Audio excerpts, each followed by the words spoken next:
സല്ലല്ലാഹു അലാ മുഹമ്മദ് സല്ലല്ലാഹു അലൈഹി വസല്ലം. ഒരു വിവരമില്ലാത്ത ആളാന്ന് പറഞ്ഞാൽ അപ്പുറമൊന്നും പറയാനില്ല, കഴിഞ്ഞു കഥ. അതാണ് അള്ളാഹു പറഞ്ഞത്, വലാകിന്നൽ മുനാഫിഖീന ലാ യഅലമൂൻ. ഒരു കഥയും തിരിയാത്തവരാണ്. ഈ അബ്ദുള്ളക്കാണോ തങ്ങൾ നിസ്കരിക്കുന്നത്? ആയിഷ ബീവിക്കെതിരെ ആദ്യമായി ആരോപണം ഉന്നയിച്ച വ്യക്തി ഇവനല്ലേ? ഉമർ ഇബ്നുൽ ഖത്താബ് റളിയല്ലാഹു അൻഹു ഇതൊക്കെ പറഞ്ഞെങ്കിലും ഹബീബ് സല്ലല്ലാഹു അലൈഹി വസല്ലം തങ്ങൾ പറഞ്ഞു, നിസ്കരിക്കണ്ടാന്ന് അള്ളാഹു എന്നോട് പറഞ്ഞിട്ടില്ല, അതുകൊണ്ട് എനിക്ക് വേണമെങ്കിൽ നിസ്കരിക്കാം, നിസ്കരിക്കാതെ തിരിച്ചു പോകണമെങ്കിൽ പോകാം, ഞാനിപ്പോ നിസ്കരിക്കാനാണ് ഉദ്ദേശിക്കുന്നത്. നിസ്കാരം കഴിഞ്ഞ് ഇറങ്ങിയ ഉടനെ തന്നെ അള്ളാഹുവിന്റെ വഹി വന്നു, വലാ തുസല്ലി അലാ അഹദിൻ മിൻഹും മാത അബദാ. ഇക്കൂട്ടരിൽപ്പെട്ട ആര് മരിച്ചാലും തങ്ങൾ നിസ്കരിക്കരുത്. വലാ തുസല്ലി അലാ അഹദിൻ മിൻഹും മാത അബദാ. ഒരാളെ കൊണ്ട് തീരുന്നതല്ല മുനാഫിഖ് എന്നുള്ളത്, കുറെ എണ്ണമുണ്ട്. ഇവന്റെ ശിങ്കിടികൾ തന്നെ എത്രയുണ്ട്. ആര് മരിച്ചാലും തങ്ങൾ നിസ്കരിക്കരുത് നബിയെ. നിസ്കരിക്കരുത് എന്ന് മാത്രമല്ല, വലാ തഖും അലാ ഖബരിഹി, ഖബറിന്റെ സമീപം പോലും ഒന്ന് നിന്നു പോകരുത്. തങ്ങൾ ഏതെങ്കിലും ഒരു ഖബറിന്റെ സമീപത്ത് നിന്നാൽ ബാക്കിയുള്ള എല്ലാ ഖബറാളികൾക്കും അത് സന്തോഷമാണ്, അവർക്ക് വെളിച്ചമാണ്, അവർക്ക് ആനന്ദമാണ്, ആശ്വാസമാണ്. ഖബറിന്റെ സമീപത്ത് പോലും തങ്ങൾ നിൽക്കരുത്. എന്താണ് അല്ലാഹ് കാരണം പറഞ്ഞത്? ഇന്നഹും കഫറൂ ബില്ലാഹി വബിറസൂലിഹി വമാതു വഹും ഫാസിഖൂൻ. നിസ്കരിച്ചില്ല എന്നല്ല അല്ലാഹ് കാരണം പറഞ്ഞത്, ഹജ്ജ് ചെയ്തിട്ടില്ല എന്നല്ല കാരണം പറഞ്ഞത്, കർമ്മങ്ങളൊന്നും നന്നായിട്ടില്ല എന്നല്ല കാരണം പറഞ്ഞത്, ശരിയായ ഈമാനില്ല, അള്ളാഹുവിൽ ശരിയായ വിശ്വാസമില്ല, അള്ളാഹുവിന്റെ റസൂലിലും ശരിയായ വിശ്വാസമില്ല. അതാ കാരണം പറഞ്ഞത്. അവിടെയാണ് നോക്കേണ്ടത്. അത് ഞമ്മളെക്കാളും ഉഷാറാണ് ഓല്. നിങ്ങൾ നോക്കേണ്ടി ഓല ഫാൻ്റെ എപ്പോഴെങ്കിലും ഞെരിയാണിക്ക് താഴെ ഇറങ്ങിയിട്ടുണ്ടോ? നമ്മളാൾക്കാരെ കമന്റാണിത്. അവരെ ഫാൻ്റെ എപ്പോഴെങ്കിലും നെരിയാണിക്ക് നിങ്ങൾ കണ്ടു ഉസ്താദ് ഉഷാറാണ് ഓല്. നിങ്ങളാ പറഞ്ഞ വരുന്നല്ല, അതൊക്കെ കണക്കന്നെ. ഈമാനില്ലെങ്കിൽ അവിടെ നിൽക്കേണ്ടി വരും. ശരിയായ ഈമാനില്ലെങ്കിൽ ആ നിൽക്കേണ്ടടുത്ത് നിൽക്കേണ്ടി വരും. മുഅ്മിനീങ്ങളോടൊപ്പം വരാൻ പറ്റൂല. അതുകൊണ്ടാ മുഅ്മിനീങ്ങൾ അങ്ങനെ മറുപടി പറഞ്ഞത്.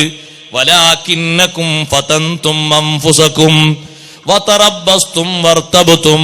പലതും നിങ്ങൾ പല വിഷയത്തിലും നിങ്ങൾ കാത്തിരുന്നു, പലതും നിങ്ങൾക്ക് പറഞ്ഞിട്ട് അങ്ങോട്ട് ദഹിച്ചില്ല, പല സംശയങ്ങളും നിങ്ങളെ മനസ്സിൽ വന്നു. വഗറത്കുമുൽ അമാനിയോ, ഒരുപാട് താല്പര്യങ്ങൾ നിങ്ങളെ വഞ്ചനയിൽ വീഴ്ത്തി. വഗറക്കും ബില്ലാഹിൽ ഗറൂർ, മഹാചതിയനായ ശൈത്താനും ദുനിയാവും നിങ്ങളെ വഞ്ചിച്ചുപോയി. കാര്യങ്ങൾക്ക് സഹോദരങ്ങളെ കണ്ടാ നല്ല ഉഷാറാണ്, വിഷയങ്ങളൊക്കെ കണ്ടാ നല്ല ഉഷാറാണ്. ചില ആൾക്കാർ പറയും ഉസ്താദേ നല്ല സ്വഭാവമാണ്, കാര്യങ്ങളൊക്കെ റെഡിയാണ്, പക്ഷേ ഈമാനില്ലെങ്കിൽ അതൊന്നും ഫലമില്ല. ശരിയായ നിലക്കുള്ള അഖീദ വേണം. ഉമ്മമാരോട് പറയട്ടെ, അവരും ഒക്കെ കുഴപ്പമില്ല, നിസ്കരിക്കുന്നോലല്ലേ, മറ്റേ ചെയ്യുന്നോലല്ലേ, മറിച്ചത് ചെയ്യുന്നോലല്ലേ, ചെയ്യുന്നത് മാത്രം നോക്കിയിട്ട് കാര്യമില്ല. അങ്ങനെയാണെങ്കിൽ സഹോദരങ്ങളെ നിങ്ങൾ പോയി നോക്കണം. വിദേശത്ത് ചില പള്ളികളിലൊക്കെ നമ്മളെ നാട്ടിൽ കേൾക്കാത്ത വാങ്ക് കേൾക്കാം. ചില സ്ഥലങ്ങളിൽ നമ്മളെ നാട്ടിൽ അഷ്ഹദു അല്ലാ ഇലാഹ ഇല്ലല്ലാഹ് എന്ന് കഴിഞ്ഞാൽ പിന്നെ പറയും അഷ്ഹദു അന്ന മുഹമ്മദ് റസൂലുള്ളാഹ് അല്ലേ. ചിലയിടങ്ങളിൽ നിങ്ങൾ പോയി നോക്കൂ, അഷ്ഹദു അന്ന അലി വലിയുല്ലാഹ്. കുറച്ചുകൂടി മൂത്ത സ്ഥലമാണെങ്കിൽ അഷ്ഹദു അന്ന അലി റസൂലുള്ളാഹ്. അതാ അവര് നിസ്കരിക്കുന്നു 5 വക്ത് നിസ്കാരം. ഇതാ വാങ്ക്. ഞാനിപ്പോ അങ്ങ് ആദ്യം കേൾക്കണ ബഹ്റൈനിൽ നിന്നാണ്. ഞാൻ ആകെ ഞെട്ടിപ്പോയി. ഇതെന്ത് ഭാഗം നമ്മളെ നാട്ടിൽ ഇതുവരെ കേൾക്കാത്ത വാക്ക്. നമ്മളെ നാട്ടിൽ അഷ്ഹദു അല്ലാ ഇലാഹ ഇല്ലല്ലാഹ് എന്ന് കഴിഞ്ഞാൽ അഷ്ഹദു അന്ന മുഹമ്മദ് റസൂലുള്ളാഹ്, പിന്നെ ഹയ്യ അല സ്വലാന്നല്ലേ. അതിന്റെ അടക്കാപ്പത് അഷ്ഹദു അല്ലാ ഇലാഹ ഇല്ലല്ലാഹ് എന്ന് കഴിഞ്ഞാൽ പിന്നെ കാര്യമായിട്ട് പറഞ്ഞത് അഷ്ഹദു അന്ന മുഹമ്മദ് റസൂലുള്ളാഹ് എന്നല്ല, അഷ്ഹദു അന്ന അലി വലിയുല്ലാഹ്. ഒരു സ്ഥലത്ത്, വേറെ സ്ഥലത്ത് നിന്ന് കേട്ട കുറച്ച് ഡിഗ്രി കൂടിയ സ്ഥലത്ത് നിന്ന് അഷ്ഹദു അന്ന അലി റസൂലുള്ളാഹ്, കുറച്ചുകൂടി മൂത്തതാ. അവര് നിസ്കരിക്കുന്നു 5 വക്ത്. എന്തു പറയും ഓരെ പറ്റി? എന്തു പറയാനാ ഓരെ പറ്റി? എന്ത് തീരുമാനിക്കാനാ? അങ്ങനെ ഒരുപാട് ആൾക്കാരുണ്ട് ലോകത്ത്. അതുകൊണ്ടാണ് സഹോദരങ്ങളെ എപ്പോഴും സ്വർഗത്തിൽ കടക്കുന്നതിന്റെ ഏറ്റവും മർമ്മം ഈമാനാണ്.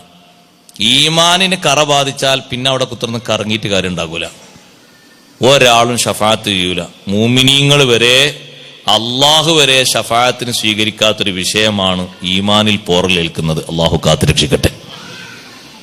മുഅ്മിനായ മനുഷ്യനാണ് തെറ്റുകുറ്റങ്ങളും അപജയങ്ങളൊക്കെ സംഭവിച്ചു എങ്കിൽ അയാൾക്കൊരു ശഫാഅത്ത് പ്രതീക്ഷിക്കാം, ഈമാന് കുഴപ്പമൊന്നുമില്ലെങ്കിൽ. പക്ഷെ ഈമാനും കേടുപാട് സംഭവിച്ചോ പിന്നെ അത് കഴുകി എന്നാക്കാൻ കഴിയൂല, അത് വൃത്തിയാക്കാൻ കഴിയൂല. പോയി അതിന് മാർക്ക് പോയി. ഈമാനൊരു കേട് സംഭവിക്കരുത്. ഞാൻ എന്താ പറഞ്ഞാൽ മനസ്സിലായി നിങ്ങൾക്ക്? അവർക്കൊന്നും കുഴപ്പമില്ല എന്നുള്ള അങ്ങനെ ഒരു എന്ന കുഴപ്പമില്ല എന്നുള്ള വർത്താനല്ലേ, അത് മേലാൽ പറയരുത്. മേലാലത് പറയരുത്. ആരാണ് കുഴപ്പമില്ല എന്ന് പറയുന്നവനാ കുഴപ്പക്കാരൻ. കുഴപ്പമില്ലാന്നോ പിന്നെ എന്തിനാ സുന്നിയായത്? പറ്റൂല. അതുകൊണ്ടല്ലേ നിങ്ങൾ നോക്ക്, കുഫു വെക്കുന്ന കാര്യങ്ങളിൽ ഒരു പെണ്ണും ആണുമായിട്ട് വിവാഹത്തിന്റെ വിഷയത്തിൽ കഫാത്തിന്റെ കാര്യങ്ങൾ 6 ഉണ്ട്. കല്യാണക്കാരനെ വിശദീകരിക്കല്ല കേട്ടോ, കൂട്ടത്തിൽ വിഷയം പറയാം. അതില് സൈനുദ്ദീൻ മഖ്ദൂം റളിയല്ലാഹു അൻഹു പറഞ്ഞു, ദീന് ഒരു കാര്യമാണ്, കഫാത്തിന്റെ ഒരു കാര്യമാണ്. മഹാനവറുകൾ പറഞ്ഞു, ഒരിക്കലും സുന്നിയത്തായ ഒരു പെണ്ണ്, ഉമ്മമാര് ശരിക്കും കേട്ടോളൂ, ഒരു നല്ല തറവാട്ടരാ, ജീവിക്കാനൊക്കെ നല്ല വെപ്പുള്ളോലാ, എന്തോരണ്ടോ ഒലരുത്ത്, അങ്ങനെ അച്ഛാമാരത്തുണ്ട്, അങ്ങോട്ടും കൊണ്ടായ പോരെ. അത് നോക്കുകയാണെങ്കിൽ ദുന്യാവ് മാത്രം നോക്കുകയാണെങ്കിൽ അങ്ങോട്ടും കൊണ്ടായ പോരെ, ജീവിക്കാൻ ഒരിടത്തുമില്ലേ. അങ്ങോട്ട് വർത്താനം കേട്ടാ വിചാരിച്ചും തോള്ളെന്നറേ എന്തിന്റെ കുറവാ ഓൽക്കുള്ളത്. ഓല മൂത്ത ജ്യേഷ്ഠൻ തന്നെ മറ്റേ അങ്ങാടിയിൽ 4 ഏക്കർ ബിൽഡിങ്ങാ. ഇതാ വായിച്ചറിയേണ്ട വിഷയം, ഇതാ നോക്കേണ്ടത്. ഒരിക്കലും മുബത്തദി സുന്നിയത്തിന് കുഫു വെക്കൂല, ഒരിക്കലും കുഫു വെക്കൂല. എന്റെ വകല്ല, ഇതാ ഫത്തുൽമീനുള്ളതാണ്. മുബത്തദി ബിദ്അത്തുകാരൻ സുന്നിയത്തായ പെണ്ണിന് കുഫു വെക്കൂല. കുഫു വെക്കാതെ അങ്ങനെ കല്യാണം ശരിയാണ്? അപ്പൊ അതിന് പറഞ്ഞു, ഉസ്താദേ നമ്മളെ കുട്ടി ഓനൊക്കെ ഒന്ന് പഠിപ്പിച്ച് റെഡിയാക്കാൻ ഉഷാറാണ്. 2 മാസം കഴിഞ്ഞാൽ അറിയും. കുട്ടിക്ക് ഇങ്ങനെ പൊരയിൽ വന്ന് നോക്കുമ്പോ ചെറിയൊരു മിന്നലാട്ടം, ഇങ്ങനെ ഉമ്മ ഇങ്ങനെ ബദർബൈത്തല്ലാണ് പൊരേന്ന് ഇങ്ങനെ ബിസ്മിൽ മുഹൈമിനി അബ്തദി ഇംലാഇ വബിഹംദിഹി ശുക്രൻ അലൻ നഅമായി ثم الصلاة والسلام على الذي قد خص بالمعراج والإسراء. അങ്ങനെ ബദരീങ്ങളെ ബൈത്ത് ഇങ്ങനെ ചൊല്ലിയിട്ട് വബിഹംദത്തൽ കറാരി അമ്മിൽ മുസ്തഫ അസദില്ലിലാഹി വ സയ്യിദിശ് ശുഹദാഇ.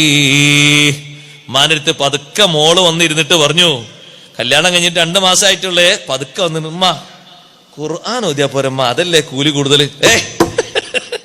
ഖുർആൻ ഓതിയാ പോരമ്മ, അതല്ലേ കൂലി കൂടുതൽ. അല്ലാഹു തആലാന്റെ ഖുർആൻ എത്രമാത്രം വലിയ മഹത്തുണ്ട്. മോളൊരു ഹദീസും പറഞ്ഞു കൊടുത്തു, ഉമ്മാക്ക് ഫദ്ലു കലാമില്ലാഹി അലാ സാഇരിൽ കലാമി കഫദ്ലി അലാ അദ്നാക്കും. ഹദീസിലുള്ളതാണ് അല്ലാഹു തആലാന്റെ കലാമിന്റെ മഹത്വം. എത്ര വലിയ മഹത്താന്ന് പറയുന്നതിന്, ചെറിയ മഹത്വമൊന്നുമല്ല. നബി സല്ലല്ലാഹു അലൈഹി വസല്ലം നിങ്ങൾ പറഞ്ഞത്, എനിക്ക് അല്ലാഹു തആല എത്ര മഹത്വം തന്നിട്ടുണ്ട്, നിങ്ങളിൽ ഏറ്റവും താഴ്ന്നാളേക്കാൾ എത്ര മഹത്തുണ്ട്. അല്ലാഹു തആലാന്റെ കലാമിന് എത്ര വലിയ മഹത്തുണ്ട്. അതല്ലേ അമ്മ ഓതണ്ടി, ഇതാണപ്പാ നേരത്തെ ഓതണ്ടി, ഖുർആനല്ലേ ഓതാൻ നല്ലത്. അപ്പൊ ഉമ്മാക്ക് പെട്ടെന്ന് മനസ്സിലായില്ല, എന്താ ഇപ്പൊ മോളിങ്ങനെ പറയണേ, എന്താ അങ്ങനെ പറയണേ. നേരത്തെ എന്തേ പറഞ്ഞിരുന്നേ, നേരത്തെ ജീവിത സൗകര്യവും തറവാട് മഹിമയും ജീവിക്കാനുള്ള വകുപ്പും സമ്പത്തും കച്ചവടവും ടൺ കണക്കിന് അത്ര ഉണ്ട് എന്നുള്ള ഗരിമ പറഞ്ഞിട്ട് അങ്ങോട്ട് കൊടുത്തതാ. 2 മാസം കഴിഞ്ഞപ്പോഴേക്ക് നിറം മാറിപ്പോയി. പിടിച്ചാ പിന്നെ കിട്ടൂല സഹോദരങ്ങളെ. പിന്നെ താവടിയിൽ വരുന്നത് മുഴുവനും അത്തരത്തിൽ കറബാധിച്ചതാണ്. പിന്നെ ഓരോന്നിനും ആ ചൊയമാറ്റമുണ്ട്. പിന്നെ സുബ്ഹാനല്ലാഹ് 4 മാസം കഴിഞ്ഞപ്പോ പിന്നെയും മോള് വന്നപ്പോ മോള് പറഞ്ഞു, ഉമ്മ നമ്മളൊക്കെ ജീവിതത്തിൽ സമയം കുറെ നഷ്ടപ്പെടുത്തി, എന്തിനാ നമ്മൾ വെറുതെ ഈ വീട്ടിന്റെ ഉള്ളിൽ വെച്ച് എന്നെ നിസ്കരിക്കുന്നത്, ശ്രേഷ്ഠമായ പള്ളിയിലില്ലേ, സുബഹിക്കെങ്കിലും ഒന്ന് പള്ളിയിൽ പോയിക്കൂടേന്ന്. മോളോട് ഉമ്മയ്ക്ക്, മോളെ എന്ത് പറ്റി നിനക്ക്, നീ എത്രാം ക്ലാസ് പഠിച്ചു, പുറമെ നല്ലൊരു ബിരുദം ഹാദിയ ബിരുദമൊക്കെ നിനക്കില്ലേ, മറ്റു പല കോഴ്സും നിനക്ക് നേടിയില്ലേ, ഇപ്പൊ എന്ത് സംഭവിച്ചു? ഉമ്മ അങ്ങനല്ല, ശരിക്കങ്ങ് പഠിച്ചു നോക്കുമ്പോ എങ്ങനെയാ മനസ്സിലായത്. എവിടുന്നാ ശരിക്ക് പഠിച്ചത്? കൂടെ കിടക്കുന്ന മുബത്തദി ഇടക്കിടക്ക് നല്ല ഇഞ്ചിറ്റ് ചെയ്തപ്പോ അത് ശരീരത്തിലും കൽബിലും കുറിക്കുകൊണ്ട് ഉമ്മമാരെ പിന്നെ വരുന്നത് മുഴുവനും അങ്ങനെയാണ്. അതുകൊണ്ട് ജീവിത സൗകര്യം നോക്കിയിട്ട്, സാമ്പത്തിക വിശാലത നോക്കിയിട്ട്, മറ്റു പലതും നോക്കിയിട്ട് നമ്മളെ മോള് അതിലൊന്നും കുടുങ്ങൂല, നമ്മളെ മോൾ അത്രയും ഉഷാറാണ്, ഇങ്ങനൊക്കെ പഠിച്ചവരാണ്, ഇങ്ങനൊക്കെ ചെയ്തവരാണ് എന്ന് കരുതിയിട്ട് അങ്ങ് വെച്ച് നീട്ടേണ്ട. നിങ്ങളെ പിന്നാലെ പോരേണ്ട മോള് പോലും ആഖിറത്തിൽ നഷ്ടപ്പെട്ടു പോകുമെന്ന ചിന്ത വേണം. ബിദ്അത്തുകാർ എവിടെയാണ് എന്നാ പറഞ്ഞത്? ബിദ്അത്തുകാർ ആഖിറത്തിൽ